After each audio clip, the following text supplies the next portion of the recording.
Eh les gars, vous avez testé la fonction Shop directement sur ChatGPT désormais? Bon, alors ce qu'on peut dire, c'est que pour l'instant, c'est pas encore optimal parce que je vais vous montrer par une étude de cas directement qu'en gros, pour l'instant, comme n'importe quel lancement, on va dire, c'est assez moyen en termes de résultats de recherche. Je vous montre.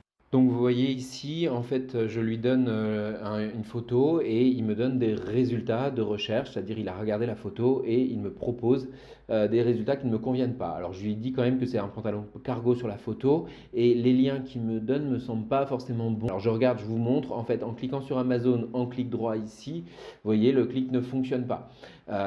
J'en ai cliqué plein, hein, donc je me suis rendu compte que c'était pas encore fonctionnel, donc je le guide un peu dans les recherches. Là, c'est un peu mieux, mais ça va quand même beaucoup plus loin. Et encore une fois, si je regarde les résultats, ça ne me paraît pas être fonctionnel du tout, quoi. Et là, je clique sur un second lien pour voir, et de nouveau, le lien n'est pas accessible. C'est pas du tout adapté pour l'instant. On est très très loin de ce qu'on pourrait faire, par exemple, sur la fonction Lens, dans lequel, sur Google, directement, vous avez de bons résultats cette fois-ci. Pour y apparaître, puisque maintenant on se pose la question justement, comment est-ce qu'on peut apparaître dans les résultats de recherche de ChatGPT avec nos produits? Alors il y a plusieurs directives et il faut savoir que, en l'occurrence, les produits qui vont être sélectionnés, ils se font de manière indépendante et pour l'instant, ce ne sont pas des publicités. Ouf. Il faut aussi que les formats d'affichage, il y ait à la fois des images, des titres, des descriptions simplifiées, le prix forcément et un lien vers les pages produits. Comme vous l'avez vu pour l'instant, les liens, même qui ne sont pas fonctionnels, ils sont quand même pris en considération. En l'occurrence, ChatGPT dit que les étiquettes qui vont être reliées au produit, puisqu'en fait, il va regarder les prix et également la popularité des images, les étiquettes, elles ne sont ni vérifiées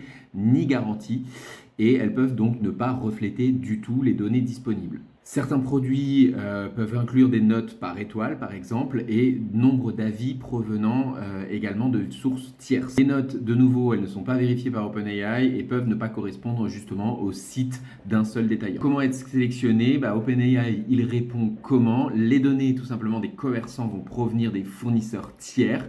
Et OpenAI donc n'accepte pas les flux directs. Il s'appuie donc sur des métadonnées des commerçants et des produits fournis par des sources externes. Donc vous l'aurez compris, ce n'est pas uniquement le site web sur lequel vous allez référencer votre produit qui vont fonctionner, c'est évidemment et avant tout le netlinking qui en sera fait et la popularité forcément.